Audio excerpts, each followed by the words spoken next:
Bienvenidos al Refugio Alfa. En el podcast de hoy contamos con un hombre que es un referente de la gastronomía en la Vega Baja, crítico gastronómico, chef, sommelier, académico de la Academia de Gastronomía de la Comunidad Valenciana, locutor y seguro que muchas otras cosas que me he dejado por el medio.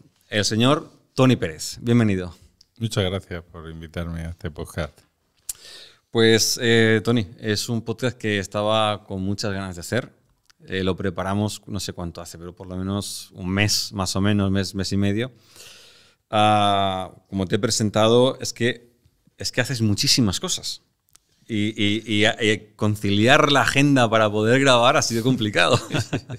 Bueno, recuerdo una vez que un empleado mío, estábamos en una situación de mucho estrés, que acabando una cosa, que tuvimos una semana, y cuando quedaban 1 o 2 días, digo, ya terminamos. Dice, no te preocupes que buscarás otra cosa para tener los días otra vez. O sea, al final, uno tiene que pensar que va en tu naturaleza. Es decir, yo siempre he contado la anécdota de decir, soy como un poco... Yo hay 2 personajes en la vida donde me identifico mucho. Uno es el del precisamente de lo que estamos hablando, del entretenimiento, del mucho que hacer, que es el conejo de Alicia del País de las Maravillas, sí. Que va con el reloj en la mano. ¿De dónde va? Dice, no sé, pero tengo prisa sí. Porque yo siempre voy así. Y el otro es un personaje que siempre me ha inspirado mucho, que es de Pulp Fiction, de la película Pulp Fiction, el señor Lobo, que es aquel que llega a solucionar cuando todo el mundo está bloqueado. Y en la vida se me han dado muchas situaciones de tener esa capacidad de resolver cosas que donde todo el mundo está bloqueado y ponerle ese punch de intentar sacarlo adelante. Entonces, bueno, al final todo eso, el estrés forma parte de mi ADN, ¿no? Yo creo que si no tuviera estrés no sería yo, ¿no? Entonces, cuando empecé a asumir eso, empecé a llevar mejor las cosas, porque hubo un tiempo de mi vida que tuve crisis de ansiedad y cosas así tremendas, pero luego asumí que era yo el que lo generaba. No era, yo pensaba siempre que eran los demás, pero soy yo mismo el que me busco estas cosas. Y al final eso da un perfil de polivalencia, de hacer muchas cosas. Y con el tiempo, el hacer muchas cosas hace que no acabes algunas. Pero con el tiempo aprendí que hay una raya donde dominar algunas cosas, aunque no las domines al 100%, pero dominar otras y dominar otras, terminan sumando a que tengas un dominio polivalente que te deja hacer muchas cosas sin ser el especialista 100% del asunto, ¿no? Entonces, yo creo que dentro de la gastronomía me puedo considerar una persona polivalente, que soy capaz de hacer muchas cosas. Tengo, por mi dilatada vida y por la edad que tengo, pues al final he acumulado muchas experiencias, muchos conocimientos como para hacer ciertas cosas de diferentes disciplinas y tratar de hacerlo lo mejor posible. Bien, y bueno, sabes que este podcast lo ven las personas desde su casa, en Vegafibra, pero también lo ven en nuestros canales, en Spotify, en YouTube, en nuestro Instagram, y es un podcast que llega a muchas partes del mundo. El mes pasado hablábamos que de hecho el Refugio Alfa lo vieron más de 500.000 de personas. Fue algo sorprendente. Y me gustaría que a través de este podcast pues te presentaras, porque aunque aquí en la Vega Baja y en gran parte de España te conocemos, para aquellos que no te conozcan, pues te puedan conocer a través de El Refugio Alfa.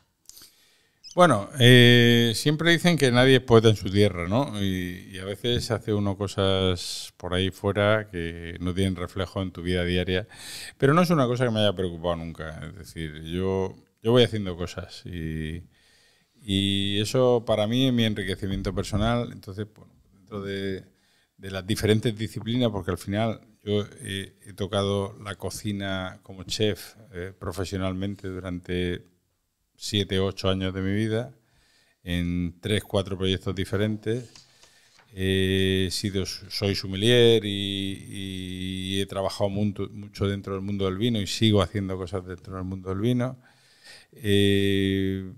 Principalmente me considero crítico porque al final, si tú tienes toda esa vorágine de conocimientos, donde mejor se expresan es en la crítica. O sea, la crítica es una cosa compleja y ahora hablaremos un poco más en profundidad porque la crítica no es tan banal como mucha gente cree y algunos dicen, qué bien que vas a comer a restaurantes, a criticar, no sé qué. Bueno, si tú te tomas la crítica en serio y mucho más si la ejerces profesionalmente o te contratan para una guía para hacer una crítica y un artículo y una valoración, aparte de los conocimientos que tienes que tener, te lo tienes que tomar muy en serio y ir a ver exactamente dónde está la esencia de captar a ese restaurante, a ese cocinero, a ese envoltorio, a esa decoración, a esa filosofía, a ese discurso que quiere hacer un cocinero, a qué técnicas utilizan, a reconocer técnicas e incluso a veces copias que algunos hacen de otras cosas, pero si no tienes el conocimiento de saber, porque a mí me presentan un plato y digo, bueno, esto es una técnica que hizo Martín Berasategui en 2005, pero que ya me la he estudiado, ¿no? Entonces, digamos que la crítica es un poco la esencia de todo. O sea, para ser crítico no terminas nunca de serlo y hay que tener una autocrítica contigo mismo, un pedirte a ti mismo el mejorar y saber cada vez más porque hay que ser muy humilde para ser crítico. Es decir, tú puedes criticar a alguien, pero cuidado con esto, porque a veces me ha pasado que haces críticas o escribes críticas y tienes una doble situación, porque imagínate que tú llegas a un restaurante que no conoces a nadie y pruebas las comidas, pruebas el plato, ves el menú.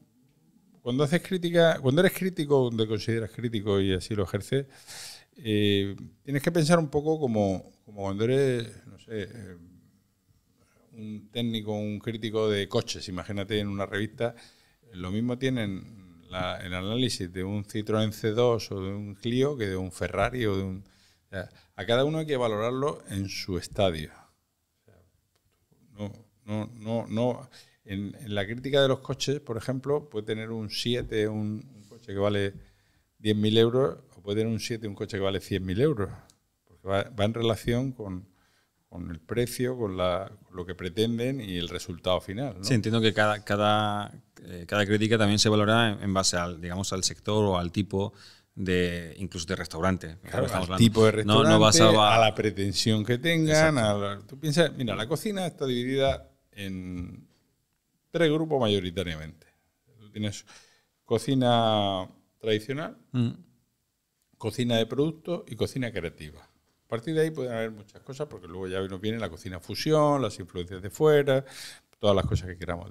Pero en esos 3 grupos, tú tienes que una cocina tradicional tiene que seguir un rango de respeto a la historia, a la cocina que está haciendo, a su evolución, al respeto por ese producto y por esas recetas tradicionales, la recuperación de recetas históricas, que es cosa más importante, y muy especialmente en La Vega, cuyo fuerte es la cocina tradicional.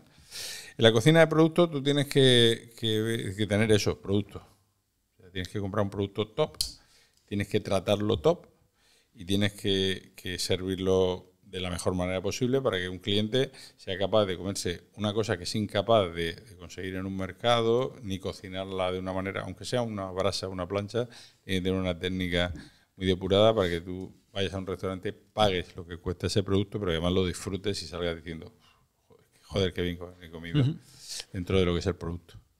Y luego tienes la cocina creativa, donde entramos en una cuestión que es ya casi cultural, donde mucha gente no entra o incluso a veces reniega por esa falta de cultura o de interés. No llamaría incultos a aquellos que no están, pero yo a veces pongo muchos ejemplos con esto. Por ejemplo, con la ópera, ¿no? Bueno, tú vas a una ópera, si no has ido en tu vida a una ópera, ¿qué valoración le vas a dar? Claro, es complicado, sí. Estás ahí 2 horas en una ópera. Sí. Bueno, pues yo siempre le digo a alguien, si vas a una ópera, ve a una ópera de Puccini, que es más o menos, todo el mundo ha oído alguna aria, algún fragmento de una ópera fácil, conocida, pero no te vayas a una ópera de Wagner en alemán porque no vas a entender nada, ¿no? Esto es el ejemplo de a veces de mucha gente dice, es que voy a celebrar mi aniversario de bodas en el restaurante de Quique da Costa, un 3 estrellas Michelin. ¿Pero tú has ido alguna vez a una estrella Michelin? O sea, no pretendas reconocer una cocina de evolución que ha llegado hasta ese punto sin conocer la base. O sea, todos tenemos que tener una evolución en el conocimiento. Esto lo podríamos transmitir a cualquier arte. O sea, nosotros la alta cocina la tenemos que entender como un arte. O sea, tú vas a un museo y tú vas al Museo del Prado, vas con alguien, con amigos, con tu pareja, lo que sea, y te paseas por el museo y ves las meninas, lo otro. Bueno, y sales más o menos contento. Pero si tú entras en un museo y se te pone alguien, o te pones, o te lo buscas a alguien, un experto, a que veas 5 cuadros y que te los expliquen, cuando salga vas a tener otra sensación completamente diferente. Totalmente. Vas a entrar en la profundidad de lo que... Entonces, si tú no tienes conocimientos previos, entender la cocina creativa no es que sea... Es que no va contigo.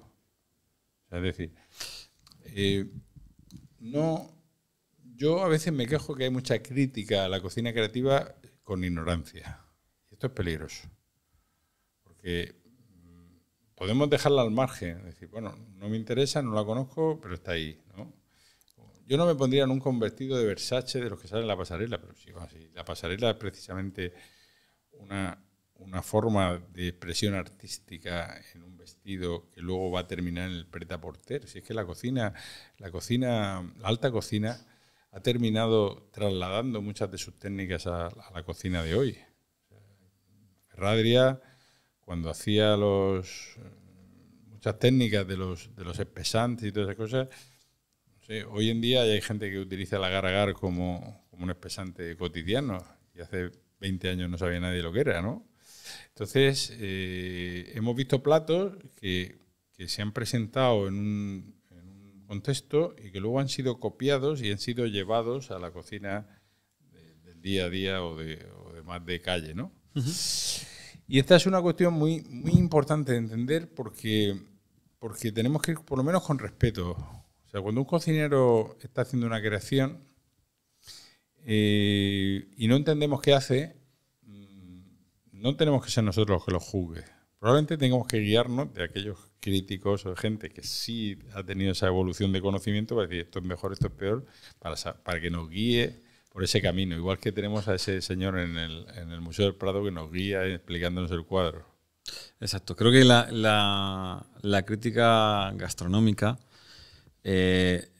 también es un arte, por supuesto. No solamente una profesión. Hay que entender qué hay detrás de la cocina, qué hay detrás de cada plato, de cada ingrediente, el por qué se combinan. En fin, todo. Y es un tema bastante apasionante, tal como estás hablando.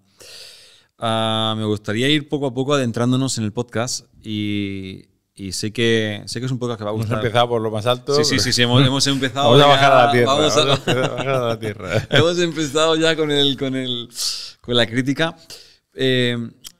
A mí me gusta conocer y dar a conocer a mis invitados desde una parte un poquito más personal, más íntima, inicialmente por lo menos, conocer cómo han llegado a donde están. No sé si te pasa a ti, pero a mí siempre veo personas que las veo y digo, bueno, pues como un crítico gastronómico que están ahí, porque Toni Pérez es un hombre que está en todos los sitios, todas las ferias. Muchas veces hemos hablado, te mando un WhatsApp, estoy en la feria de Madrid, estoy en tal sitio, es decir, en la radio, aquí y allá. Bueno, pero ¿cómo se llega ahí? ¿Dónde nace esa pasión por la cocina? O sea, ¿te viene es de familia? ¿Te viene desde pequeño? ¿Cuándo es ese momento? Bueno, a ver, por la cocina, a veces lo hemos hablado familiarmente porque yo aprendí cocina de mis abuelas. Yo tuve la oportunidad, incluso la necesidad, o iba a decir la obligación, en un momento dado de vivir con mis dos abuelas en un momento determinado, mis dos abuelas y abuelos. Y porque en un momento dado me fui a estudiar a Alicante a la universidad y tenía a mis abuelos viviendo allí y estuve viviendo con ellos mientras que estudiaba, ¿no? Con lo cual, ese convivir con mis abuelos paternos, en este caso, pues me transmitió una parte de cocina importante porque ellos venían del mundo hostelero. O sea, es algo que viene de familia. Claro, ellos venían, ellos habían tenido, mira, mi bisabuela paterna tenía un hotel en Orihuela, que era el Hotel Comercio, en los años 40, 50, Y mi abuelo, hijo de mi bisabuela, en un momento dado con mi abuela cogieron y se fueron a Huéscar de Granada a regentar un hotel que se lo ofrecieron y bueno, y se fueron allí.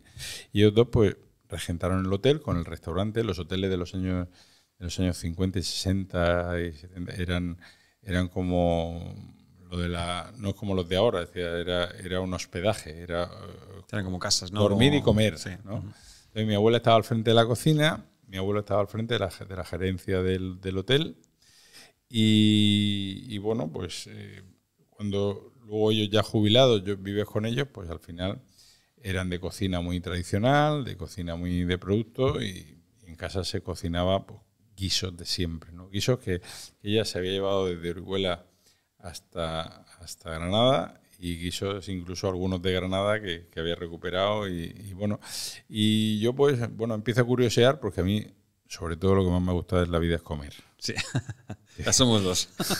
Sí, no puede ser uno.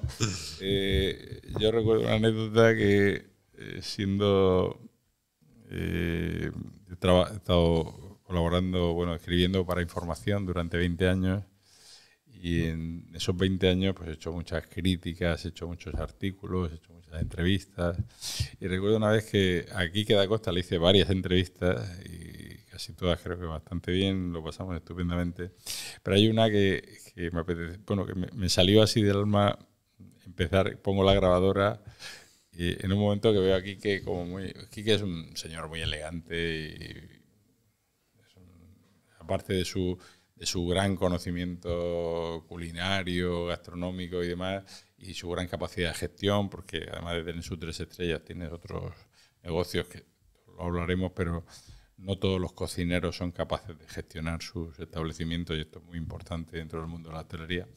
Pero Quique es un fuera de serie en esta historia y en un momento dado él adquiere una figura así como muy estilizada, con una ropa muy elegante, muy tal, y pongo la grabadora y digo, bueno, empezamos la entrevista con Quique da Costa, digo, decía mi abuela que si un cocinero no estaba gordo no te fíes de él.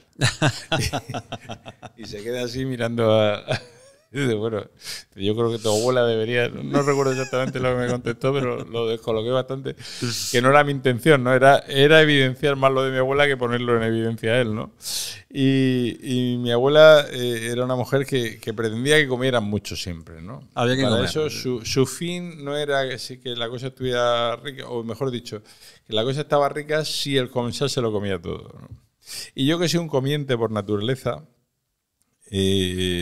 yo no lo entendí esto, lo de ser tan comiente, porque, bueno, luego al final trato de guardar mi línea, ahora engorda un poco, pero he estado menos, siempre llevo 10 kilos arriba abajo, y pero porque más o menos me corto, como dicen, o me cuido más o menos para no reventar, pero comer me gusta con locura.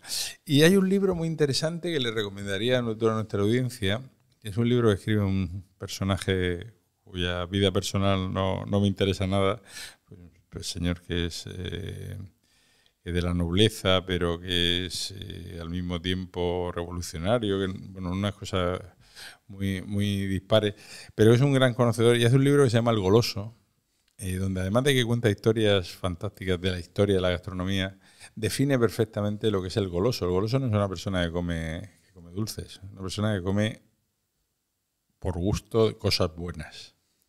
Y cuando tú tienes una cosa buena delante, no tienes límite para comer. Bueno, entonces creo que yo soy un goloso seguro. Cuenta una anécdota en el libro en el que han comido opíparamente en Galicia, en un sitio fantástico, y están ya después con la sobremesa, con el café, con las copas incluso, tal, y son ya casi las 8 de la tarde y siguen con la sobremesa y alguien huele a algo. ¿Qué estás haciendo? Dice, no, estoy haciendo unas pochas con no sé qué. Dice, sácalas. Después de haber comido. Claro, sácalas, que nos las vamos a comer ahora, ¿no? Es un poco podemos hablar de la gula del goloso, ¿no? Entonces, cuando uno es así de comiente, pues estás abierto a todo. Pero con el tiempo te vas educando a comerte solo lo que sea bueno. No te comes cualquier cosa. Y entonces ya te viene de familia. Perdona, o sea, la parte de mis abuelos, paternos tiene ese origen y yo aprendo de mi abuela muchas recetas de cocina tradicional y la veo cocinar y luego las replico y bueno, ya me entra esa afición, ¿no? Y por otro lado tengo a mi abuela materna y a mi abuelo materno, que resulta que el padre de mi abuelo materno resulta ser uno de los chefs más importantes que hay en Orihuela entre principios del siglo XX, entre 1910 y 1940.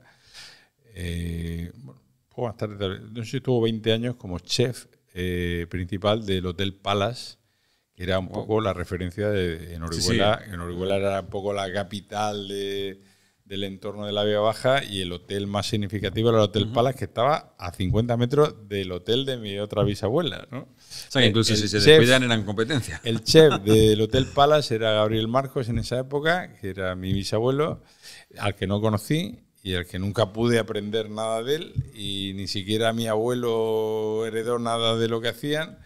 Pero bueno, mi abuela materna, que no era una gran cocinera, pero hacía 4 cosas absolutamente bordadas, ¿no? Desde el cocido a los callos, con su picada, con su tal y cual. Y bueno, al final va uno cogiendo cosas de aquí y allá. La cuestión es que en mi entorno familiar, entre mis abuelos o mis bisabuelos y yo, no había nadie que se dedique a esto. O sea, soy el único heredero de esa cuestión, con lo cual no podemos hablar de una sí, que sea algo que haya pasado de generación una en cuestión generación. directa, No, sí, porque sí. en el entorno de mí no somos una familia hostelera ni nada por el estilo. Se ha dedicado todo el mundo a otras cosas y el único que ha recuperado eso, y además tardíamente, fui yo. ¿Y de pequeño, Tony, era algo que querías ser? ¿Querías dedicarte a esto? ¿Era algo que tenías claro o ha sido algo que ha nacido después? No, yo no he sido persona de tener claro qué quería hacer. No, a veces esto... al final, cuando le comento a la gente que hago la parte de gastronomía, me dicen, ¿es qué es lo que te gusta? Digo, bueno, me gusta, pero son tantas cosas las que me gustan dentro de la gastronomía que no sabría decir. ¿Y es una vocación? Pues no lo sé, es un gusto. Pero una vocación no la tenía yo de pequeño, ¿no? Yo de pequeño, pues bueno, no he tenido una meta nunca de decir, quiero hacer esto. Pero sí es cierto que en un momento dado, conforme te vas metiendo, mira, a mí el gusanillo me entra porque yo empiezo yo me he dedicado a otras cosas en la vida. Sí, hablaremos de ello. Y tal. Y hay un momento que empiezo un poco la noche. Sí. Porque lo que me gustaba era salir, ¿no? Entonces, pues, yo recuerdo que con 15 años ya alguien me dio unas estampitas que se daban para repartir por la playa de una discoteca de Torrevieja y yo iba repartiendo por la playa aquello. Y con 16 ya... ¿De relaciones públicas? Pero vamos, empecé como casi sin quererlo, con 16 ya me tomé más interés, con 17 ya estaba en el equipo de relaciones públicas de discotecas como Salambó, en Torrevieja o Keeper. En Orihuela estuve trabajando en una discoteca que había en Los Andenes, se llama Andina. Ya en Torrevieja estuve en un pub que se llamaba Negrita también colaborando. Y bueno, ahí hasta los 20 años pues, estuve en esa vorágine el tema y ya luego me metí, yo estuve gerenciando el Pub Pachá en el centro en la zona costera del centro de Torrevieja durante 3 años y la relación que tuve con la discoteca donde ya llegué a ser jefe de relaciones públicas de la parte externa porque ahí hacíamos fiestas, en aquella era una época donde las discotecas hacían muchas cosas. Hacíamos fiestas de mi camiseta mojada, no sé qué, la celebración Miss España, pero a nivel provincial. Fiestas que llevaban una organización importante y donde traíamos famosos. Y yo era el encargado de traer a los famosos, o sea, de traerlos, de recogerlos en el aeropuerto, de llevarlos a cenar, de coordinarlos un poco para que estuvieran luego en el jurado. Y bueno, ahí estábamos en asunto, fueron 6, 7 años de mi vida donde me dediqué bastante al mundo de las relaciones públicas dentro de Han sido unos años muy divertidos, imagino. A ver, muy divertidos, pero era trabajo al final. Sí. O sea, si yo tenía además de ese trabajo, tenía una barra mía en la discoteca, yo no podía estar de copas. O sea, yo estaba trabajando con los clientes, con la historia y Y cuando estás trabajando en una discoteca, si trabajas de verdad, pues no estás tomando copa, estás trabajando. Sí, claro. Pero bueno, sí era un mundo que visto de cerca era muy luminoso. Era cierto que cuando teníamos la discoteca llena, recuerdo que el director, Justo Ross, decía, recuerdo un día que me dice, principios de agosto, finales de julio, dice jueves, dice, vámonos a Benidorm. Digo, ¿vamos a Benidorm? Si tenemos la discoteca llena, tenemos que estar aquí. Dice, no, la discoteca está llena ya. Tu trabajo y el mío está hecho. Ya pues, se encarguen los camareros, los otros, tal. En el tema, tú y yo vamos a ver qué hace la competencia. Y nos íbamos a Benidorm a ver qué pasaba allí y qué podíamos mejorar dentro del tema, ¿no? Entonces fueron unos años donde conoces la noche, conoces el negocio de la noche. Era una noche absolutamente diferente a la que hay hoy. Y hoy no están esas discotecas con ese formato, con esas estructuras de fiestas serias, con jurados importantes. Imagínate que traíamos jurados de los que hoy, como si te trajeras, a los que están en Telecinco haciendo de...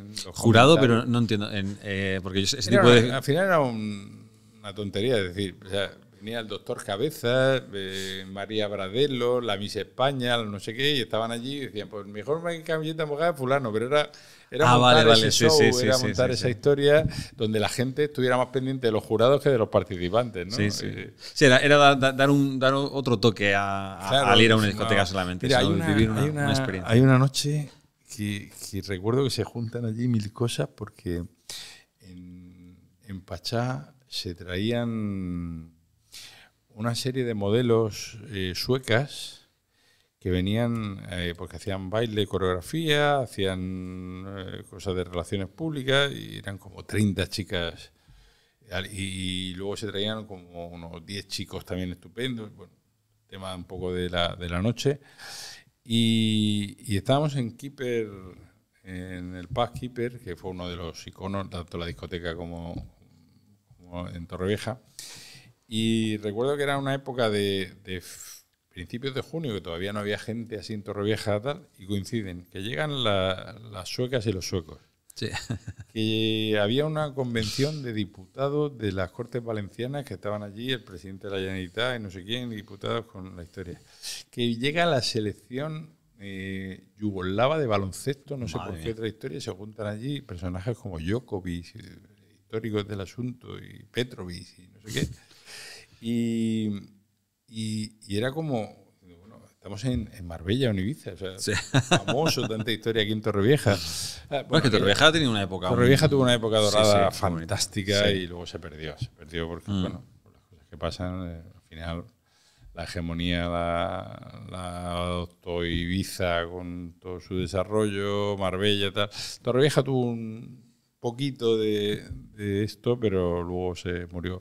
Pachá contribuía bastante a esa historia y al final Pachá cuando estaba en la época de estar enfrente del Hotel Berlín, del Hotel Massa, que conocemos ahora, que antiguamente era el Hotel Berlín, otro icono de la gastronomía importante. Y cuando se pasó ya al polígono, pues bueno, ya empezó a hacer otra movida y bueno, al final derivamos en que tenemos otro tipo de discotecas muy bien, pero ya no tienen esa movida, esa trascendencia. Bueno, entonces yo partí un poco de la noche de aquello y eso me llevó a estar en la Asociación de Hostelería de Torrevieja a partir de que me hice un poco cargo de la organización.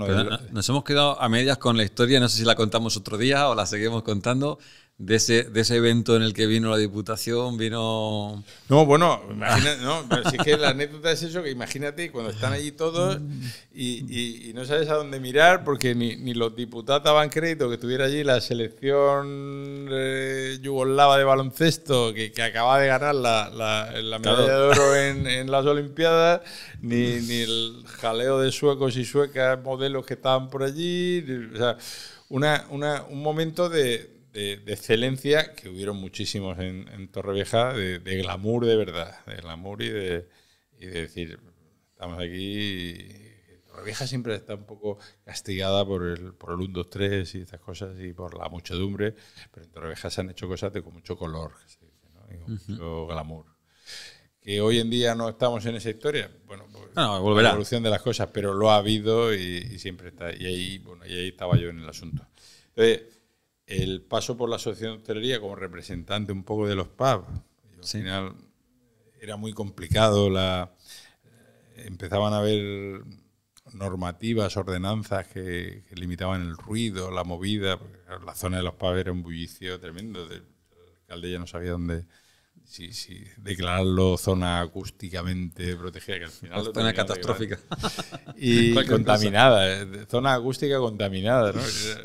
Y era muy difícil compaginar la fiesta con el descanso, ¿no? Porque Torrevieja en aquella época es que había un bullicio en la zona aquella de los Pablos, que era del Hombre del Mar hasta 2 calles más arriba, tal, había un jale allí tremendo y muy divertido. Y claro, esas cosas pues no se pueden hacer en la calle y hoy día menos, ¿no?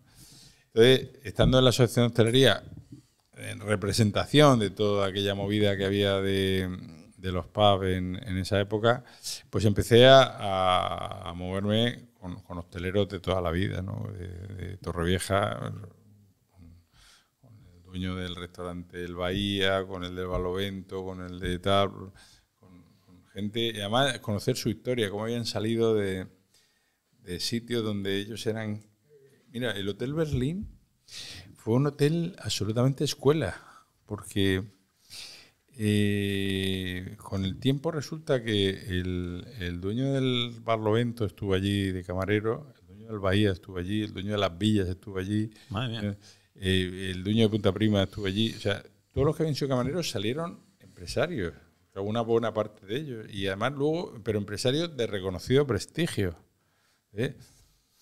Hoy en día echamos de menos establecimientos como ese. Es decir, ¿dónde está la escuela de los hosteleros, de los empresarios hosteleros? Y además que han tenido una hegemonía durante muchos años. Entonces, yo creo que eso es una cosa importante mencionar porque yo echo de menos hoy el saber cómo crecen los empresarios de hostelería. Yo creo que eso pasa un poco, aunque nos salgamos un poco del tiesto, pasa en casi todos los sectores, ¿eh? Hoy te enseñan a cocinar, pero no a tener tu restaurante. Te enseñan a, no sé, fontanería, ¿no? A arreglar una avería, pero no a ser el dueño de la empresa de fontanería. O sea, ahí es algo es como un pequeño vacío que pasa y en todos los sectores. Tú mismo lo has dicho. Es que la gestión hoy en día es la clave. Sí. Yo asesoro a algunos restaurantes. Cuando entro en el restaurante le pregunto, ¿qué gestión tienes? Antes de mirar la carta de nada. Porque si no hay gestión, es que no hablamos de nada. ¿Y qué es la gestión? Pues la gestión es tener claro cómo tienes que administrar los recursos humanos. Hoy en día el mayor problema que tienen todos los hosteleros es los empleados. Y los empleados el mayor problema que tienen son los jefes hosteleros, de alguna manera, porque se ha creado una... Mira, el sector hostelero está muy castigado por falta de profesionalización. Es decir, tú te quedas sin trabajo y dices, ¿qué hago? Porque no puedes irte de carpintero si no has tocado un martillo en tu vida. Claro. No puedes irte de enfermero si no... Pero te puedes ir de camarero. Porque para llevar un plato no te piden ninguna especialización. Entonces, como además hay una oferta importante porque el sector hostelero en los últimos años ha crecido mucho y tiene un gran déficit de personal, pues termina cogiendo gente sin formación ninguna y sin conocimiento ninguna. Entonces no son profesionales, son llevaplatos. Luego cuando ves estadísticas y análisis que se hacen a nivel europeo de la cualidad y de la calidad del servicio en España de la hostelería, estamos un poquito a la cola. Te vas a Francia, te vas a Italia, países cercanos y que tanto criticamos, y su nivel de profesionalización es tremendamente más alto que el nuestro. Y esto, pues no sé dónde está el cascabel que se pone, porque claro, la formación, pues bueno, pues los CETES hacen su papel, pero los CETES son más un centro de formación continua, no es un centro ocupacional. Hacen algún curso ocupacional, pero no es suficiente. Pues si tienen 40 alumnos al año y estamos en una Vega Baja entera, 40 alumnos nos van a dar empleados formados para todos los bares y restaurantes que hay en la Vega. No darían abasto. Con lo cual, la formación es puramente empírica y y que tú empieces a trabajar en un sitio y que tengas a un jefe que sepa o que tenga la capacidad de tomarte sin tener conocimiento, de enseñarte y de que crezcáis juntos.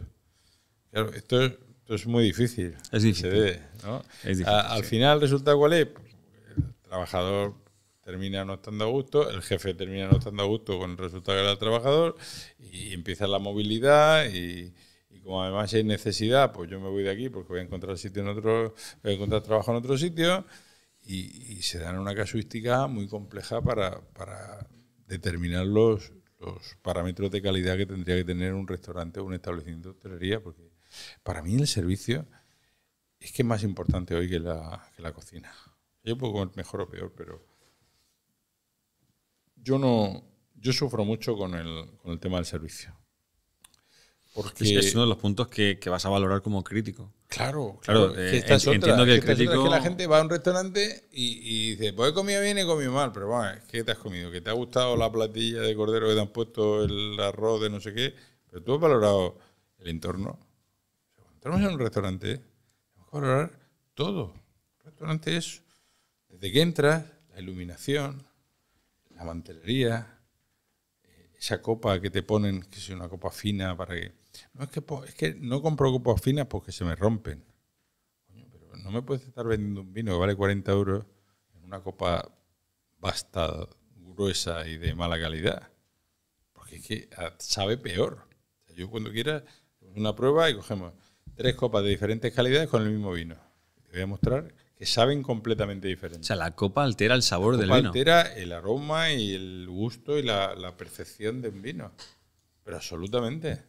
Está demostrado. O sea, en los congresos en los que participo, que hacemos 1000 catas, yo trato siempre de buscar una cata que llamamos cata de cristal. Y si además quien haga la cata de cristal es Riedel, que es un poco como la Porsche o la Ferrari del asunto, Riedel es una marca muy prestigiosa dentro de las copas, te manda diferentes copas y catamos con el mismo vino. Incluso en las copas de alto nivel se nota un montón la diferencia. O sea, el volumen que coge la copa, la estrechez, la finura del cristal, da que es que no te lo crees. O sea, tú estás oliendo el mismo vino y huele diferente. ¿Y no crees que esto es para justamente esos paladares ya trabajados, ese olfato trabajado? Porque yo recuerdo, de hecho, fue una mini formación en la que estuviste en Torrevieja. Sí, hicimos una ahí en el CDT con nuestro amigo Larian. Y claro, yo recuerdo que hablabais de el olores, de matices, claro, pero yo olía la copa y yo no encontraba esos matices. Y yo soy de... o sea, a mí me gusta el vino, pero claro... Pero esto es interesante. Estos tipos de matices y de olores y de... Claro, es que decir incluso que el tipo de tierra era tal... Jolín, eso dices... No. Mucho más es muy complicado, ¿no? No, es mucho más sencillo de lo que crees. Mira, toda la vida tiene su práctica. A ver, no sé, dime qué disciplina quieres hacer que no tenga su práctica. No, claro, todo. Todo. Yo quiero, no sé, escalar medio de una montaña, pues como no practique, yo quiero hacer un malabar y te tiras practicando 3 meses hasta que te sale, ¿no? Bueno, pues esto es exactamente lo mismo. Es decir, nuestra percepción olfativa tiene un entrenamiento. Y ese entrenamiento va a base... Yo recuerdo perfectamente cuando empecé con las catas, y que fue cuando yo estaba en la Asociación de Hostelería, empezaba en aquellos tiempos, y yo era el secretario de la Asociación de Hostelería, pues me dedicaba a organizar cursos dentro de la asociación y yo terminaba supervisando. Lo pagaba la Generalitat porque no teníamos CDT todavía y teníamos que ir a la compra entre la secretaria de la asociación y algún otro miembro de la asociación, pues comprábamos las cosas, buscábamos el sitio y ahí organizábamos un curso de formación continua para los hosteleros de Torrevieja. Y organizamos varios cursos de catas, ¿no? Entonces yo me apuntaba a todo, yo lo organizaba, pero yo me quedaba allí sentado. Y recuerdo que fui a uno de los cursos que ya dije, esto tengo que aprendérmelo yo, porque a mí me gusta el vino, pero no huelo nada a lo que tú dices. Sí. El catador decía, huele a pimiento, asado, no sé cuánto. Claro, es huele, alucinante. Yo no huelo nada, huelo a alcohol y ya está. Pero tú fíjate que vas a una cata, vas a otra, vas a otra, vas a otra. Y al cabo de 6 meses de ir a varias catas, un día estoy en un restaurante y sirven un vino y lo huelo y digo, ¿notas ese toque de pimiento asado y de...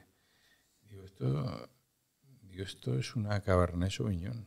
Me han dicho que ese olor está referenciado con una variedad. Miro la botella y efectivamente era Cabernet Sauvignon. Y te sientes como cuando estás aprendiendo a montar en bicicleta. Yo no sé si tú recuerdas cuando aprendiste a montar en bicicleta, que estabas ahí con la bicicleta, que te caía, que te llevaban por detrás y no da. Y hay un día que te mantienes derecho y ese día ya no dejas de... Sí. Ya no te vuelves a caer para el lado, ¿no? Ya has conseguido que tu cerebro equilibre la bicicleta y vas ahí.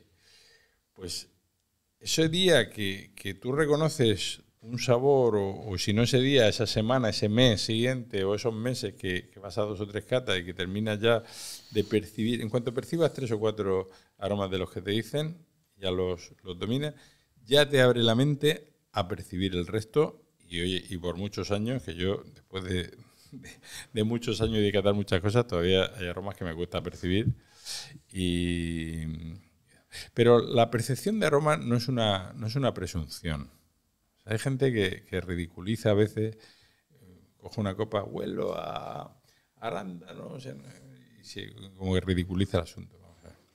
En la cata, la percepción de aromas, los aromas en un vino son de tres espacios. Tienes los aromas primarios, que son frutas, flores y algunos especiados, y especialmente cosas que tienen que ver con las raíces del suelo. Y en realidad el vino da aromas de si la fruta es roja o negra o está más madura o menos, lo terminas oliendo de verdad. Los aromas secundarios son los aromas que tienen que ver con la fermentación, donde puede oler a bollería, a croissants recién hechos, a de mantequillas y tal, pero son muy, muy sutiles, que tú no hueles a eso directamente, tú vas aprendiendo a segmentar, y luego los aromas terciarios son los que tienen que ver con la madera.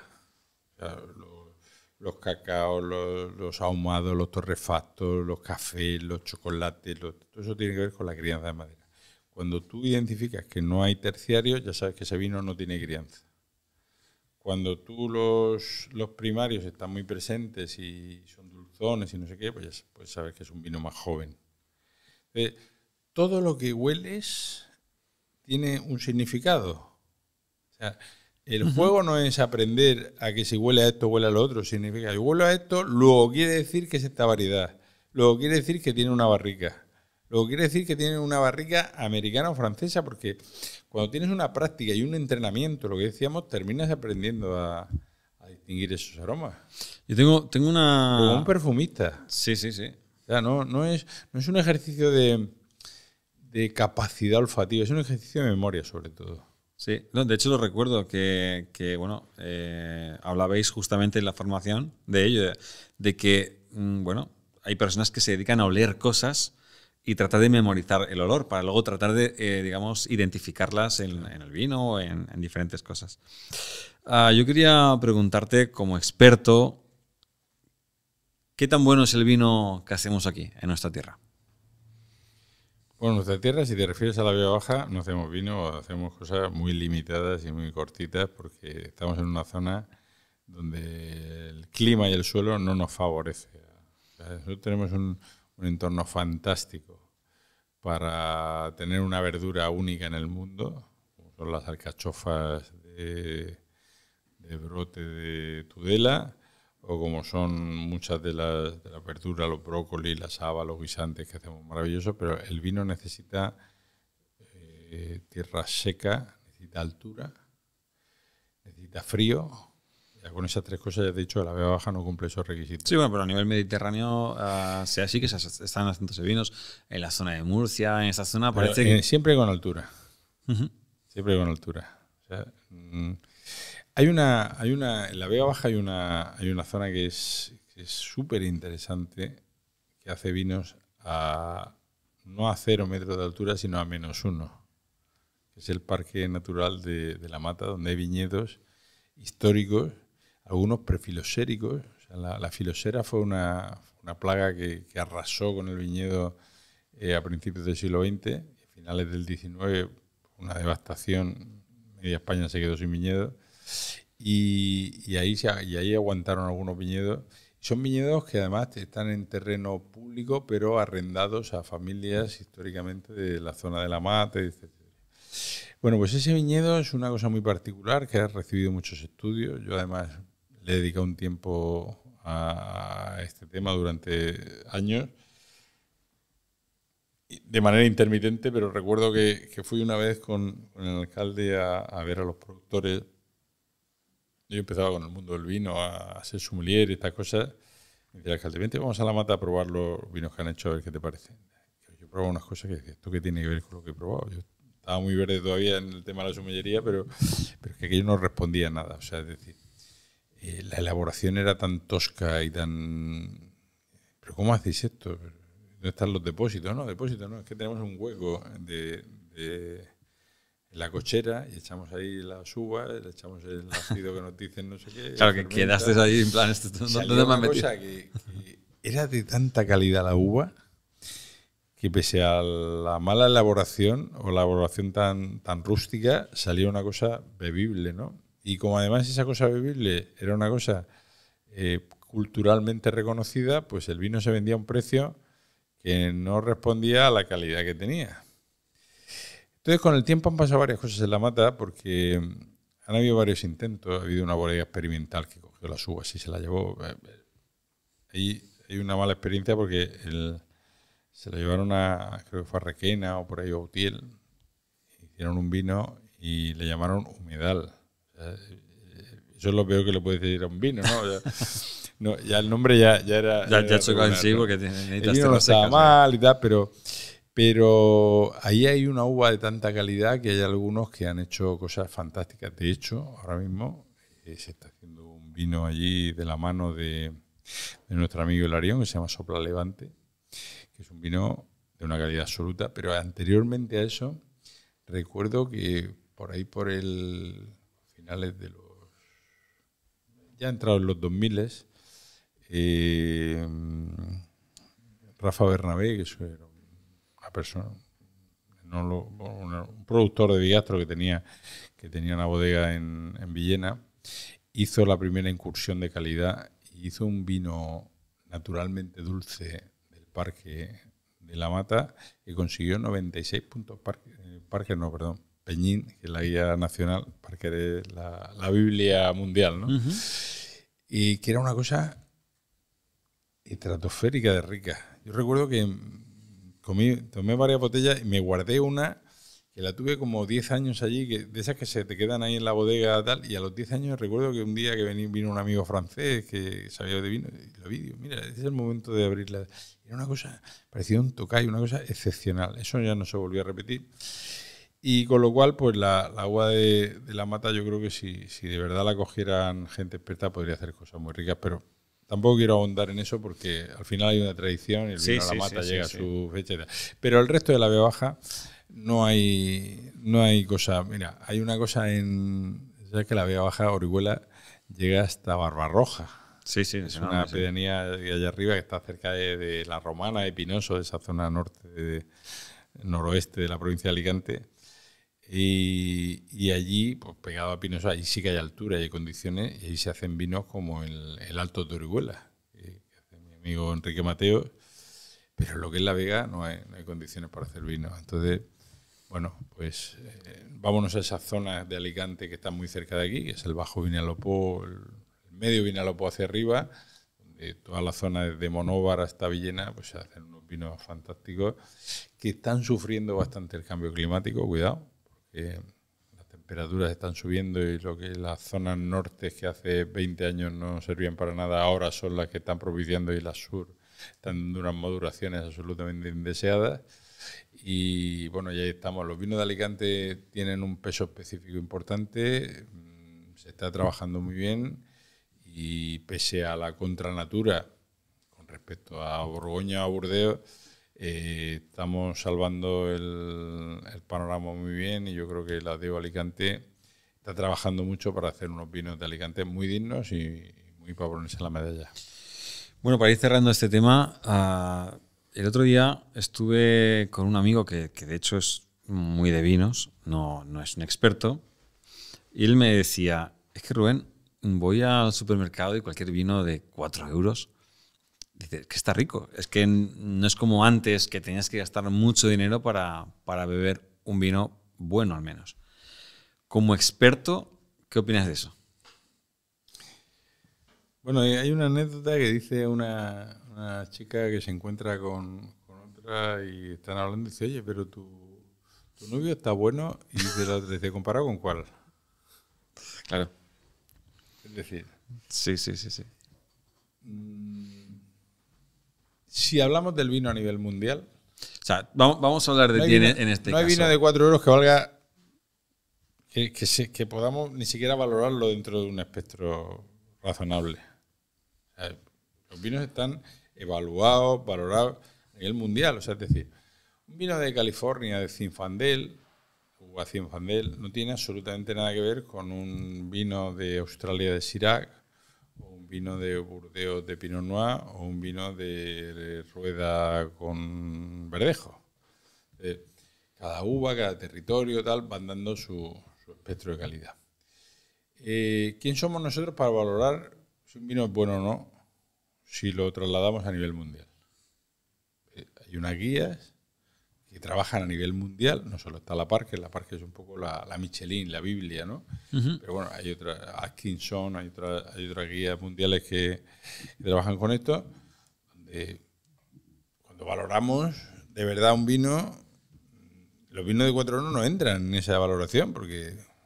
O sea, para entrar, vamos a ponerle un precio. ¿A partir de qué precio podemos decir que un vino ya está en ese calibre, ¿no? para poder entrar? Me decía un amigo el otro día, dice, oye, me acuerdo que me dijiste, pues no sé en qué momento se lo diría, probablemente me tomo algunos vinos, ni creo que sea una frase como para decir, pero me decía, me dijiste que un vino blanco de menos de 20 euros no vale y un vino tinto de menos de 40 tampoco. O sea, no vale, no, que no tiene una calidad como para ser excelente o empezar a ser excelente. Claro, cuenta que ¿cuántos vinos en España tenemos de más de 100 euros? Imagino que habrá muchos, pero no tantos, ¿no? No tenemos, o sea, con respecto a Francia, no tenemos ni el 10%. Con respecto a Italia, no tenemos ni el 20%. Que a veces nos confundimos y no, es que los franceses son muy caros. No, es que no son muy caros, es que están testados por todo el mundo como lo que es la referencia al vino. Tu novia está bueno comparado con cuál, ¿no? Entonces, estamos en eso. ¿Cuál es nuestro parámetro comparativo para determinar? O sea, ¿cuál es tu umbral comparativo para determinar con vino bueno? ¿Cuántos vinos has bebido tú? A veces he estado con sommeliers que salen, bueno, sommeliers, gente joven que se apunta a un curso, hace un curso de sommelier y termina el curso, 3, 6 meses, los que sean, y nos juntamos a hacer una cata. Claro, y salen todos como perfumistas, van oliendo los aromas, eso tan rápido porque han estado ejercitando, han estado entrenándose para eso. Pero para saber lo que es un buen vino, eso no es suficiente. O sea, con eso identifica variedad, identifica zona, pero ¿cómo evalúas si un vino es bueno o no? El equilibrio que tiene que tener un vino, el equilibrio entre la acidez, la madera, la uva, los taninos, la astringencia, los amargores que tiene. O sea, que un vino sea bueno de verdad es difícil, es muy difícil de determinar, porque además luego incluso aquellos que beben bastante vino, resulta que beben vino en una sola dirección.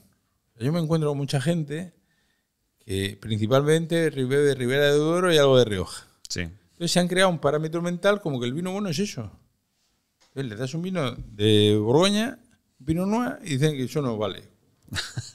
Como que no vale.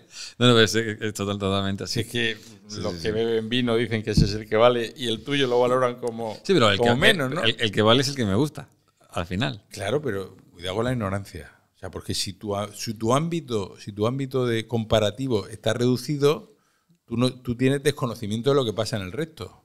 Por lo tanto, lo tuyo es ignorancia, o sea, o desconocimiento. parece que la palabra ignorancia suena, sí, suena un poco más bruta. Muy desagradable, como muy bruta, pero el desconocimiento es ignorancia. Sí, claro. Y a veces nombrar la ignorancia no es por vejar o insultar a nadie, sino porque se ponga las pilas de decir, ¿quieres abrir tu... Ignoras, claro, ignorancia. Ignoras ¿Quieres abrir tu mente a probar otras cosas? Y además, por probarla... O sea, cuando tú pruebas algo que la crítica o que alguien dice que eso es bueno, tienes que verla con ese respeto. Si yo no he probado nunca eso, pues indudablemente... O sea, mira, esto es para el vino y para la comida y para todo. O sea, el mejor arroz es el de tu mamá. ¿Por qué? Porque es el que has comido siempre y es tu referencia mental.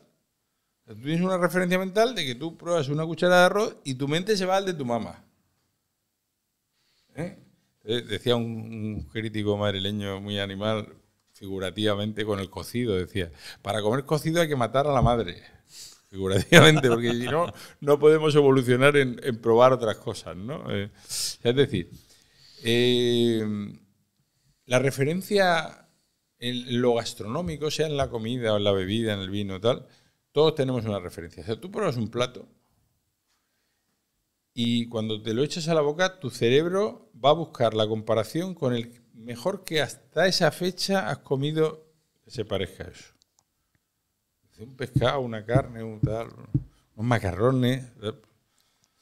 Los pruebas, o sea, tú te comes unos macarrones con tomate, con atún, gratinado, lo que sea tal, y tu mente se va a ir al que te ha hecho tu madre o el que te has comido. Sí, tienes sabores de referencia, claro. Claro. Sí. Entonces tú llegas a Italia, que es la cuna de la pasta, donde la hacen que te cagas.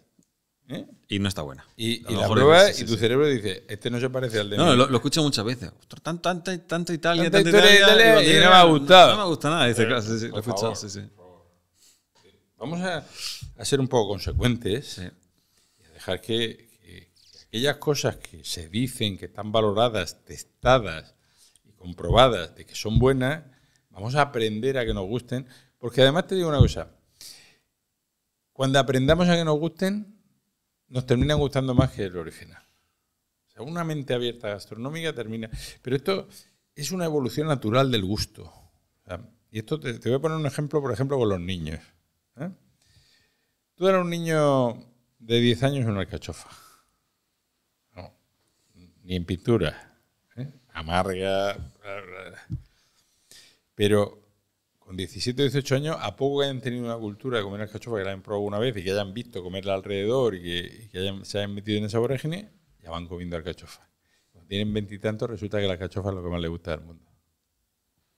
Entonces, esa evolución gustativa y que tu cerebro va reconociendo esos sabores como algo bueno y digno, ¿cómo le vas a decir a un niño? O sea, ¿tú te gustan las alcachofas ya con tu evolución? Sí. ¿Te gustan con locura? Al final es algo mental también. Y a un niño de 10 años que no te entera, que no tiene ni idea.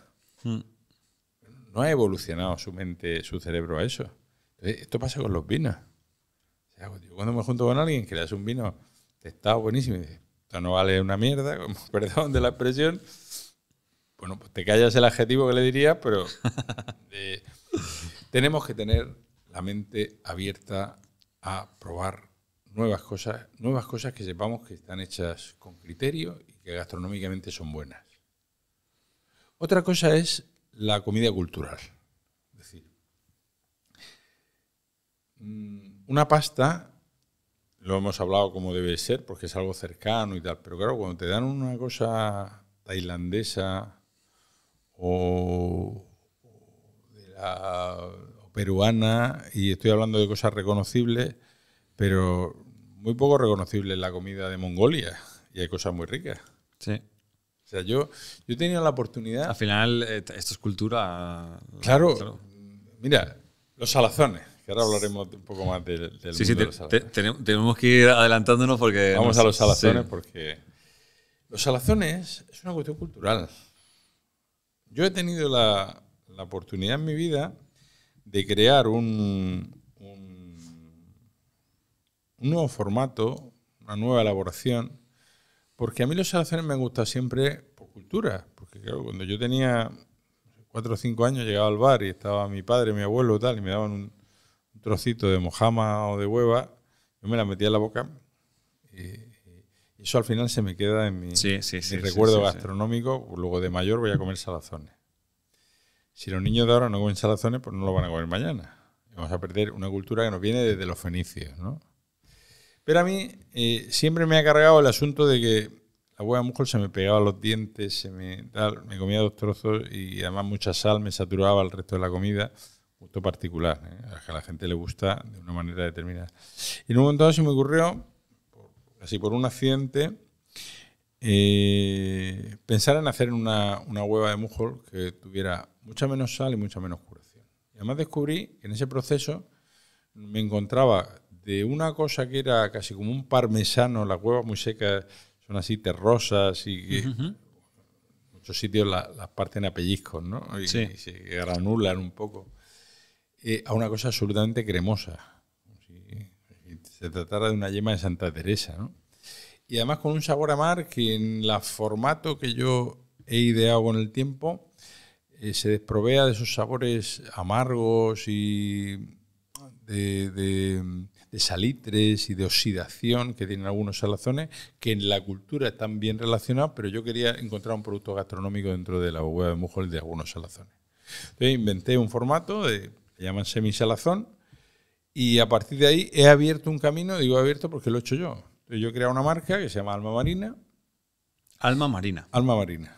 Que empecé en el año 2011, precisamente 2012, con Quique da Costa, que fue mi mejor cliente, y que por entonces yo era un seleccionador de salazón, o sea, yo no elaboraba, yo iba a un salazonero y decía, hazme esto así. Y bueno, me lo hacía o no me lo hacía. Y muchas veces tuve que tirar mucho producto porque no llegaba a lo que yo quería. Mi fase gustativa. ¿Tenías en la mente un producto concreto? Yo tenía en la mente ya que quería conseguir y tal. Entonces, hasta que más o menos me lo fueron haciendo como yo quería y entonces empecé a venderlo. Y a partir de venderlo llegó un momento, en 2015, que empecé a montar la marca y ya es cuando se denomina Alma Marina y cuando ya empiezo un poco con la marca hasta nuestros días, donde he tenido un recorrido de la marca con el producto que no es por presunción, pero es que no se puede tener más reconocimiento en un producto a nivel de alta cocina, a nivel de grandes cocinas. Y te tengo que decir algo, Tony. Yo los he probado. Y son los salazones más ricos que me he comido en mi vida. De hecho, el otro día fui a un restaurante y nos pusieron unos salazones. Estaban muy buenos, muy buenos. Pero iba con una persona, de hecho, que, bueno, una persona.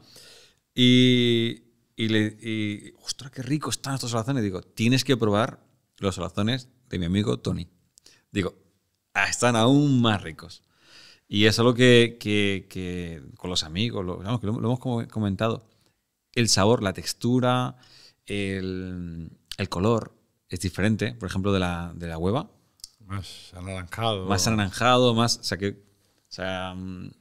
fíjate que yo no sé, no tengo ni idea de cómo los preparas, pero sí que se nota muchísimo el sabor, eso seguro.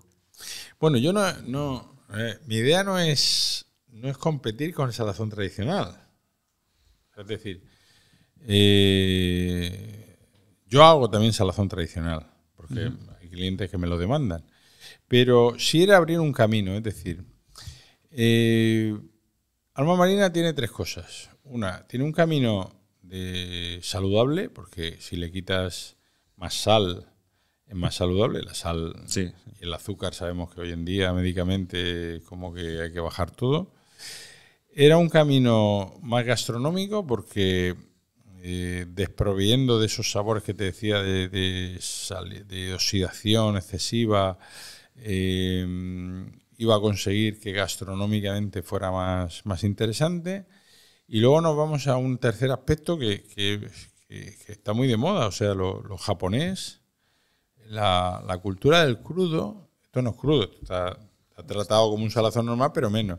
Pero esa cultura donde una caballa esté casi japonizada, como si fuera un sashimi, pero con el sabor del salazón de siempre. Yo la mojama la hago y la paro en el momento en el que empieza a fibrar. O sea, si tú cortes una rodaja de mojama, verás que cuando la separas tiene como hilitos que se salen. Sí. No, lo mío queda más como un jamón. O sea, no fibra. está tenso y está más en esa cultura de crudo, pero con el sabor de mojama de siempre y con menos sal. Todo mi camino ha sido buscar que el salazón tuviera un aspecto más gastronómico y más reconocible por cultura más general, porque lo que hablábamos, que por donde hemos empezado, la cultura. El consumo del salazón fueron los fenicios los primeros que trajeron el salazón a la zona de Cádiz y Huelva y a nuestra zona, de Valencia hasta Almería y bueno, al final a la zona del Levante, ¿no? Con implantaciones de técnicas diferentes. Yo he estado en la zona de Cádiz viendo cómo elaboran el salazón y es una técnica muy distinta a la nuestra. La nuestra, yo he visto la de la Vega Baja comparada con la del Mar Menor y son diferentes. O sea, yo he estudiado mucho de esto, he leído mucho y está en práctica y he visto cómo se hace y tal, y a partir de ahí he desarrollado mi know-how de elaboración con conocimiento y sin partir de algunos, yo no diría errores, sino de una tradición que en el tiempo a lo mejor se queda obsoleta. Es decir, el salazón es una deshidratación, luego tenemos que quitarle el agua. Si después de tenerlo en sal lo metemos en agua, le estamos aportando más agua. Entonces, no hay que meterlos en agua en mi proceso, ¿no? Y así, bueno, voy consiguiendo cosas que terminan con un resultado. Y ese resultado está ahí en el mercado. ¿Cuál es el problema? Que es minoritario. Como no es un producto generalizado, porque soy el único que lo está haciendo, ahora está empezando a hacer algo parecido y celebro que lo hagan. Hubo un tiempo que me cabreaba que me copiaran, pero al final es que es un camino. O sea, si vamos todos a ese camino, venga, vamos, ¿no? Sí, luego pues, lo hará uno mejor o otro peor, pero porque los lineales no puedo entrar de alimentación porque no hay otro. No puede haber una sección con un solo producto. Entonces, ¿cuál es el problema? Que a ti te es difícil encontrar, no mi salazón, sino un semi-salazón, porque todavía no está generalizado dentro del mercado. Pero va a llegar porque, yo creo que va a llegar no porque lo diga yo, sino porque al final, si resulta que en el escalón más alto de la cocina, que es la alta cocina, sí está generalizado el consumo y valorado el consumo.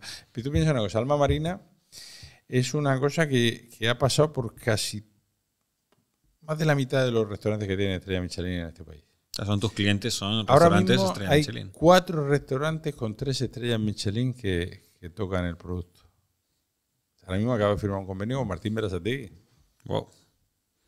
Y lo hemos formalizado hace poco en el Salón del Gourmet y va a incluir 2 de mis productos en su carta.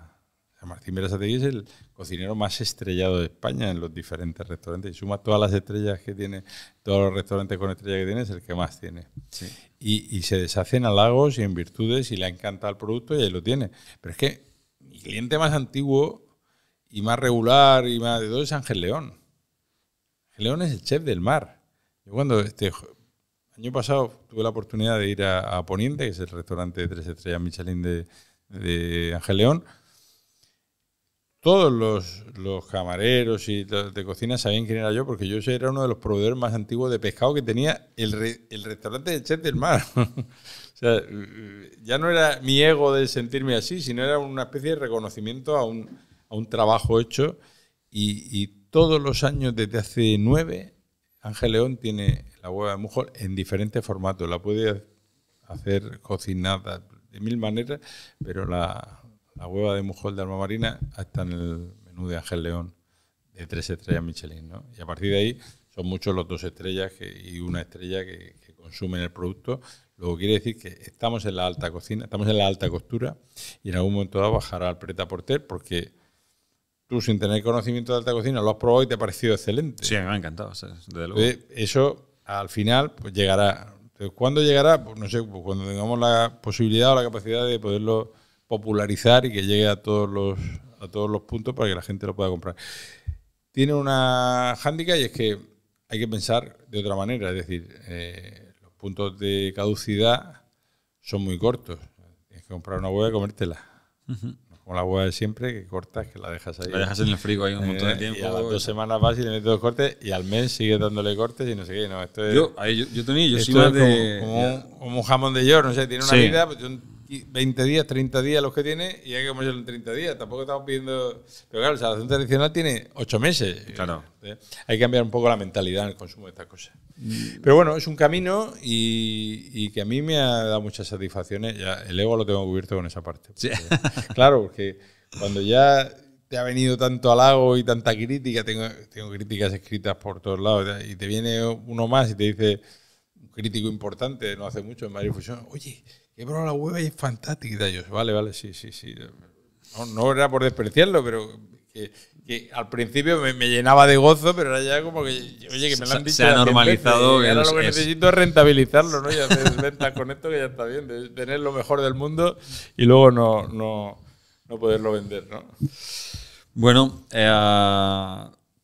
chef, crítico gastronómico, mucha gente te conoce en esa área. Como crítico gastronómico, creo que es quizás en un ranking es el número 1, ¿no? Donde te vas a identificar. Bueno, es lo que... tal vez no he ejercido como crítico gastronómico todo lo que me gustaría o todo lo que me considero. O sea, yo ahora mismo, por la experiencia... Ten en cuenta que yo he estado durante tiempo muy cercano y trabajando muy de cerca con uno de los críticos más importantes de este país, que es Rafael García Santos, con el que he tenido la oportunidad de ir a hacer críticas a restaurantes de 3 estrellas Michelin, acompañándolo como ayudante de alguna manera, y donde he tenido esa experiencia de ver lo que es la crítica de la Champions League de cerca, pero yo no he tenido la oportunidad de hacer estas cosas, o por lo menos de escribir a esos niveles. Pero me considero crítico por la suma de mis conocimientos, es decir, yo ahora cuando me pongo delante de un plato, trato de hacer esa valoración del plato, del entorno, de las influencias y además leer mucho sobre el tema y al final ver por dónde van los caminos de la nueva gastronomía, porque, mira, aquí ha pasado una cosa importante en cuanto a lo que son las tendencias. Tuvimos un gran cocinero que es Ferradrià, que Ferradrià, digamos que crea una revolución dentro de la alta cocina y que luego se ve muy integrado en la cocina del día a día, con todo lo que supuso su menú y sus cosas. Pero después de Ferradrià no ha vuelto a salir nadie que le iguale en cuanto a la influencia del asunto. Entonces se está repitiendo el modelo y dicen muchos críticos aventajados, futuristas, que hace falta otro Ferrao, hace falta otra revolución que cambie el tema. Pero es que por en medio se ha juntado una cosa que no se contaba. Es la gran influencia de las cocinas, la globalización. Claro, cuando empezamos a meter cosas de Asia, de Perú, del otro tal, al final se nos confunde en donde estamos tratando de vender que el kilómetro cero, que la cocina autóctona es la referencia de cada uno, y se nos junta con influencias de fuera que difícilmente sabemos ejecutar y que difícilmente tenemos los productos adecuados para ejecutarlas. Y claro, yo no puedo hacer un mole mexicano porque no tengo los elementos con los que se hace el mole. Yo no puedo hacer un plato peruano de primera división porque no tengo el chile, no tengo el ají que me pueda dar un tal. Entonces terminamos replicando copias de cosas que se van popularizando, donde empieza la gente, y además lo peor es la gente la base, la gente joven. Termina teniendo una influencia entre nachos, kebab, italiano, tal, que no creamos una cultura gastronómica de verdad. Y como además no lo favorecemos culturalmente bien, porque no hay una formación en un país donde somos los segundos, terceros productores de vino del mundo. Yo creo que debería de haber en las escuelas un poco de orientación y educación con esto. En Francia lo hacen. En Francia, un niño que estudia bachiller tiene en ciencias naturales el proceso de fermentación, los tipos de uvas y no sé qué, no sé cuánto. En historia tienen la historia del vino en Francia, las denominaciones de origen, no sé qué. Entonces, tú cuando termina un chico el bachiller en Francia y va a pasar a la universidad, le haces una encuesta sobre el vino, te responde a un montón de preguntas. Cuando le preguntas, ¿dónde has estudiado esto? No lo sé. Porque nadie le da un curso de vino. Son conocimientos que se han ido adquiriendo. En su cultura general. Y aquí en España no lo han hecho. Ni lo quieren hacer porque alguno incluso se ha atrevido a decir que era fomentar la cultura del alcohol. Pero vamos a ver, el vino, aparte de que está reconocido por la Organización Mundial de la Salud como un elemento que consumido de manera moderadamente mejora, porque el vino tinto tiene una cantidad de polifenoles de anti-envejecimiento, porque regula, porque tal. Cuando tú haces un conocimiento de las cosas, estás influyendo en una conciencia de consumo moderado sin saberlo. Porque sabes lo que es, cuando sabes lo que es una cosa, la tratas de otra manera. Ahora mismo se está haciendo un estudio en la Universidad de Pamplona, que va a tardar 2 años, donde han metido, no sé si a 4 o 5 mil personas a que hagan consumo moderado del vino y lo van a ir estudiando uno a uno para romper precisamente con esta historia. Y a partir de ahí, cuando tengamos el resultado, que yo estoy seguro ahora mismo, y lo firmo ya lo hablaremos cuando acabe el tema, de que va a ser una cosa saludable para el cuerpo, en un tema normal, digamos, tenga alguna patología, ¿no? Pero sí. Y en un país donde somos productores del vino, pues tendremos que fomentar la cultura del vino y beber vino sin complejos y moderadamente, para fomentar lo que tenemos nosotros. Que un señor de Uganda o de Egipto o de Noruega le importa un carajo el vino porque no lo producen, pero es que aquí somos productores. Sí, claro. Y ¿tú sabes en qué puesto estamos? Un ranking por ahí de los países que per cápita beben vino de calidad. Digo calidad es etiquetado, pues de más de 10 euros, de más de 15 euros, no sé qué. Tal. Somos los 13avos o 14avos. Siendo los seguros, cuando vamos a un restaurante, la parte proporcional del vino en nuestra factura no llega al 15 o el 20%, cuando un anglosajón se gasta el 40% del vino. O sea, aquí pedimos unas gambas que valen 100 euros y pedimos una botella de blanco de 15. Sí. Eso no es ni cultural ni nada de nada. O sea, no podemos presumir de ser conocedores del vino y de beber vino cuando tenemos esos comportamientos.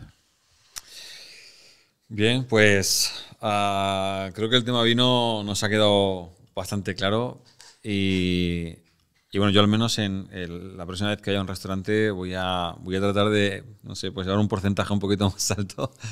Aunque yo creo que yo soy de los que están un poquito ahí, ¿eh? A mí me gusta, no conozco mucho el vino, pero me dejo recomendar. Se lo digo sobre todo al camarero. Ponme un vino que esté a la altura de lo que voy a pedir. Es difícil esto. Sí, porque volvemos a veces pasa justamente lo que hemos hablado inicialmente, de que si el camarero no tiene una preparación, a veces te trae un vino y de repente dices tú, bueno... A lo mejor era que le interesaba venderte culturalmente, o sea, comercialmente, y no tiene nada que ver contigo ni nada. Claro. Fíjate, una de las cosas que tiene un sommelier de verdad es intentar, en una entrevista que no dure más de 2 minutos, averiguar qué vino quiere el cliente, ¿no? Eso es lo que sería un buen sommelier. Pero luego hay otra cosa, y es que yo, por ejemplo, llego a una comida con un grupo de amigos, de familia, y dice, elige tú el vino. O sea... Elijo yo el vino, ¿cuál voy a elegir? ¿El que me gusta a mí o el que creo que te va a gustar a ti? Claro. Entonces, al final tienes que hacer un ejercicio de... A mí siempre me gusta eso, ver qué beben habitualmente para ponerles un pequeño escalón más.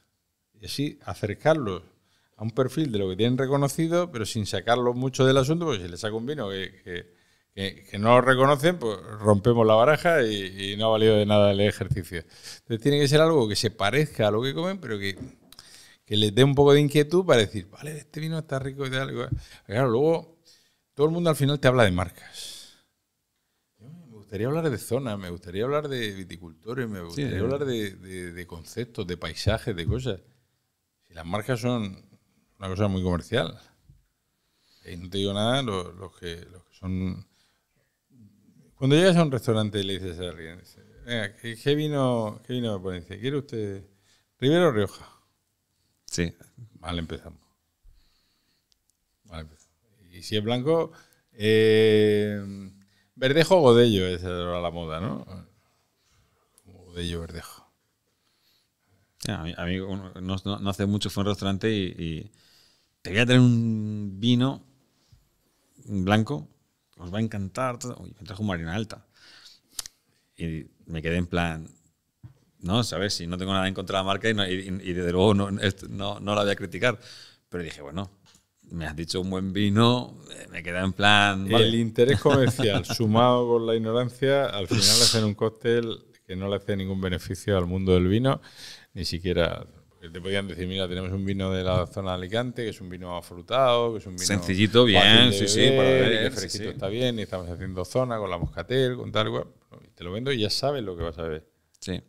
Así que la labor del sommelier es hacer cómodo la bebida del vino al cliente.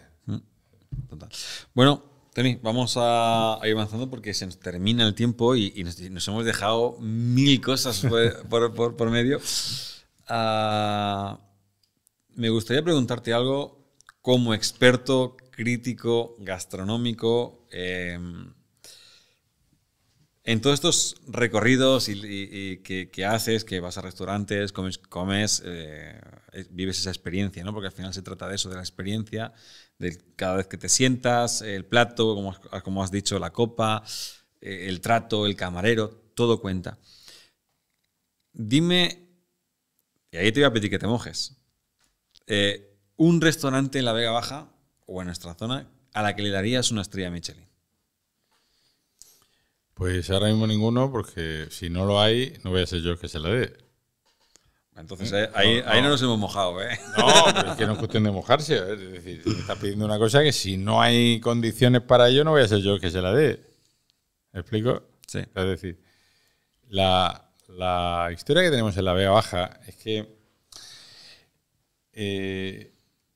nos hemos entregado a la renuncia por la cualidad de nuestra cocina tradicional.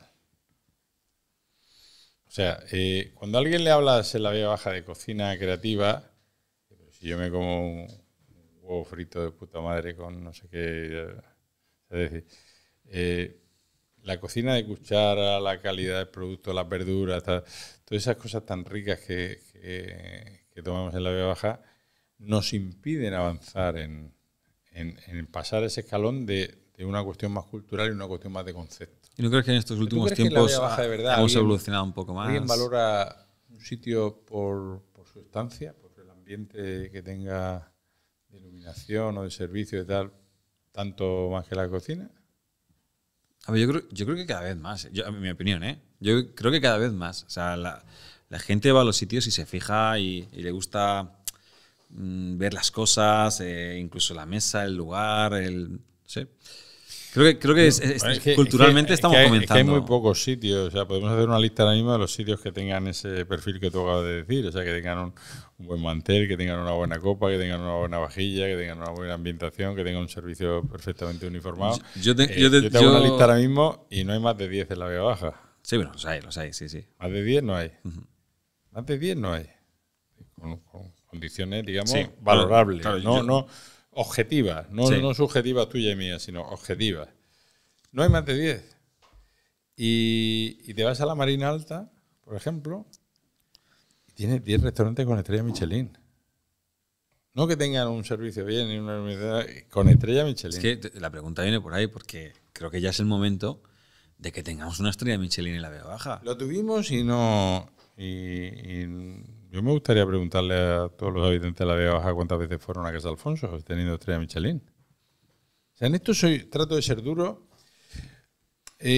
pero por intentar despertar conciencia. Es decir, lo que hemos dicho un poco al principio, no renunciemos a la alta cocina, porque toda esa crítica que hay, es que vas a la alta cocina y te ponen ahí una cosita pequeña, no sé qué, no sé cuánto. Yo jamás he salido de ningún restaurante con estrella Michelin con hambre, te lo aseguro. No, eso lo seguro. Te ponen 20 platos y si todo eso lo pusieras en un solo plato, no te cabría en una fuente así de grande.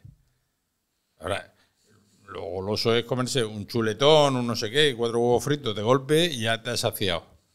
Pero si en 4 horas te tomas 20 platos, estás comiendo más que por pequeños que sean. Que en 20 minutos te tomes un plato combinado de lo que sea o un chuletón. Entonces, vamos a abrir la mente. Yo, mira, hay restaurantes en La Vega que tienen una profesionalidad estupenda, que tienen un gran respeto por los productos. No sé, te podría citar muchísimo. No sé. Que cualquiera de los que cite podría ser. Me puedo mojar todo lo que tú quieras. Torrevieja, tienes el Barlovento, el Mesón de la Costa, la Mirada en la Cenia. Tenemos a un restaurante de referencia que es el único que tiene un Sol Repsol ahora mismo, que es el restaurante Lula, que es una parte que ejerce Aurora Torres maravillosamente, porque además ahí, por ejemplo, es un restaurante donde los elementos, la vajilla está súper cuidada, cada plato tiene su plato. Eso es lo que tenemos que valorar. Si comemos y nos quedamos en eso, nos hemos perdido la mitad de la película. Entonces, Aurora lo está haciendo muy bien, es una mujer trabajadora, luchadora, además, en una búsqueda continua del kilómetro cero. Yo recuerdo la primera vez que me hizo un postre con algarrobas que yo me creía que era un postre de chocolate. Te voy a decir una cosa, yo mañana me voy a comer allí, de hecho, el nuevo menú degustación. ¿De Lula? Pues, sí, de Lula. Digo, me lo contará, pero creo que lo vas a pasar digo porque me llamó mucho la atención cuando lo vi. Y yo soy así, a mí me encanta. No, o sea, en casa te comes un estofado, te comes cualquier cosa, ¿no? Pero cuando salgo por ahí, me gusta probar sabores. Me gusta, pues, un platito con no sé qué. Sobre todo los menús de degustación creo que son lo que más me gusta. Porque ahí es donde ves realmente la creatividad del lugar donde vas, ¿no? Es como ahí es donde ves que van a tratar de poner todo lo que tienen. Y bueno, en unos meses también tengo un menú de degustación en el restaurante Jordi Cruz, en Barcelona. O sea que a mí me gusta mucho todo este tema. Y creo que cada vez hay más personas que valoran ese tipo de cosas. Sí que es cierto que vas a un restaurante y parece que te tienen que poner una olla así de lentejas para decir he comido bien, pero cuando ya empiezas a decir, no, yo salgo de casa y quiero comer algo diferente, quiero probar sabores, quiero... Esa es la clave. Es decir, podemos partir de... Yo cuando voy a un restaurante tengo que comer algo que no pueda comer en casa. Eso no es. Que no quiera, cuidado, porque tú te puedes comprar un solomillo... Sí. Lo haces a la plancha en tu casa, está riquísimo, una patata frita, la chef free, y ya te has comido un solomillo con patata. Yo no quiero ir a un restaurante a comer lo mismo que puedo comer en mi casa. Quiero comer lo que no puedo comer. Quiero comer un producto que no esté al alcance de mi mano en un supermercado. Quiero comer una elaboración que no sea yo capaz de hacer por más que me empeñe. Quiero probar cosas nuevas que me abran la mente a que mi cerebro disfrute con eso. O sea, un restaurante... La experiencia en un restaurante tiene que ser felicidad. Esa es la única palabra que hay a la hora de comer en un restaurante, que te den felicidad. Para darte felicidad tienen que dar buen gusto, buen estar, buen trato, que tú salgas con un ánimo feliz. Uh-huh. Si el trato, el servicio no es bueno, ya estamos rompiendo el asunto. Si la puesta en escena no es buena, que las cucharas no me gustan, o al revés, me ponen unos platos fantásticos, una copa de vino, lo que hablábamos antes, sí. Que no tengo en mi casa. Yo estoy comiendo, pero estoy comiendo cosas mejores que las que me como en mi casa, elaboradas mejor que yo y con una puesta en escena mejor que la que tengo. Entonces, vamos a ir a un restaurante a disfrutar de eso, porque eso es lo que pagamos al final. Yo no voy a pagar un solomillo en un restaurante porque me den la vuelta a la plancha y me dan unas patatas fritas. Y esa es la apuesta que deberían de hacer el resto de restaurantes, apostar por eso. Pero incluso aquellos de más bajo nivel, yo voy a restaurantes de menú del día que como fantásticamente. O sea, sí. Y además, eso casi me emocionan más porque pensar que por 15 euros me están dando un menú de 3 platos. Con los recovecos económicos que hay que hacer con la gestión que hablábamos al principio. Sí. Y yo coma bien, o sea, cuando como por 15 euros bien, es que me emociono. Porque hay un trabajo detrás importante. Y muy digno y muy de luchar por ello. Y ese señor, pues a lo mejor tendría la posibilidad de hacer una cosa por 60 de alta cocina, o por 100, o por... Piensa que... ¿Sabes lo que vale comer en un 3 estrellas? Pues más de 100 euros, seguro. Bastante va. bastante más, ¿no? En un 3 estrellas, el menú de degustación está entre... Yo es que los menús tengo que reconocer que me los coge mi mujer y los pagáis. Entonces yo no te sé decir precio, pero sé que... Un 3 estrellas, ahora cuando vayas a Jordi Cruz, no te va a costar menos de 250 euros. O sea, está entre 250 euros y 400 euros, la media. Hay alguno más. Creo que David Muñoz está en 460 o algo así, pero bueno, ahora mismo eso, entre 250 y 400 euros sin bebida. Luego métele el vino que te pidas. Claro, no tiene sentido meterte un menú de 300 euros y luego beberte un vino de mierda, por favor, ¿no? O una cervecita, ¿no? O sea, ya que vas. Yo recuerdo que cuando fui al Bulli, y bueno, me podía pedir un vino más barato, una vez que estoy en el Bulli que me ha costado venir aquí, no sé qué, me voy a pedir un champán y me voy a pedir un tal, porque ¿qué coño? Y te dan, luego tienes el menú maridaje de vinos, ¿no? Que van con cada plato. Suele tener uno más barato y otro más caro, ¿no? Entonces, digamos, el normal, pues no te va a costar en torno a 100, 110 euros el maridaje, con lo cual, pues te vas a plantar en un 3 estrellas, estás en 400 euros por persona. Pero por eso cuando vas a un 3 estrellas tienes que haber vivido antes las experiencias anteriores. Tienes que haber estado en una estrella, tienes que haber estado en 2 estrellas, para que cuando llegues a las 3 estrellas veas la evolución y seas más capaz de apreciar las diferencias y los matices y por qué, y tal, la servilleta almidonada y el camarero que entra por aquí que no te enteres. Una serie de protocolos que hay que son los que les dan las estrellas. Entonces mira, una cosa que me mojo, que es muy sencilla, es recomendar a la gente que vaya aquí al lado, que está Subsidias. Subsidias tiene una estrella Michelin y acaba de recibir el segundo Sol Repsol. Pues un restaurante divertido, con una cocina además, muy reconocible. Es que a veces nos creemos que cuando vamos a la alta cocina nos van a empezar a dar cosas raras. No, cuidado que hay cosas muy reconocibles de lo que te dan. Son extractos a veces de cosas y que están muy ricas y buscamos mucho los sabores y los productos y las cosas. Una opción, además no es especialmente cara, no sé si el menú cuesta 110 euros, 115 con la bebida aparte, o sea, por menos de 200 euros, 180, puedes comer y beber razonablemente en un sitio de mucha calidad y de muy buen servicio. Cuidado que la finca es un sitio de buen servicio. Si te vas para la zona de Murcia, pues yo recomiendo mucho también en Cartagena el Magoga.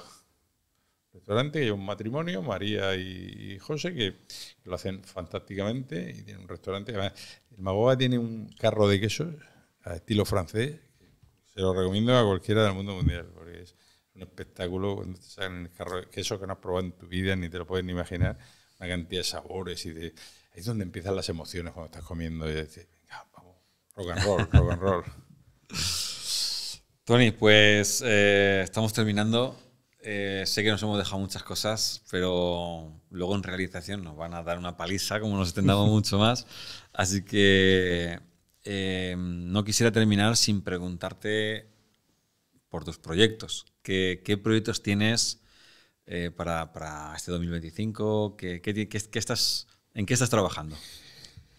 Bueno, pues te voy a resumir, porque con Alma Marina estamos ahí en intentar darle un cambio total. Estoy negociando con una gente a ver si al final vamos a entrar en lineales y le vamos a dar un salto, un trampolín tremendo y al final estamos en el sitio donde deberíamos de estar por prestigio. Luego, por otro lado, pues bueno, sigo en los proyectos de Alicante Gastronómica y Valencia Gastrónoma. Estoy trabajando en esas 2 ferias. Y hay un proyectito ahí de un programa de cocina divertido en Vega Fibra que sabremos en breve. Bueno, sí, lo mismo tenemos en Vega Fibra también, ¿no? Estamos en ello. Estamos en ello, ¿no? Bueno, estamos haciendo algún pinito, pero vamos a hacer ahí una cosa esto que voy a tratar de que sea muy divertida y muy didáctica y que la gente aprenda un poco a cocinar, pero sobre todo aprenda a consumir y a divertirse y a disfrutar de la cocina y de nuestra Vega Baja, porque va a ser un plato, va a ser un programa, si lo es, que tenga mucha referencia local. Pues estoy seguro que va a pegar, va a encantar y yo estoy deseando poder verlo. Vamos a ver. Pues, Tony, muchas gracias por venir al refugio. Gracias a ti por invitarme. Encantado. Sabes que este es tu refugio, puedes volver cuando quieras. Y Y bien, pues... Como decía Caster, volveré. Muchas gracias.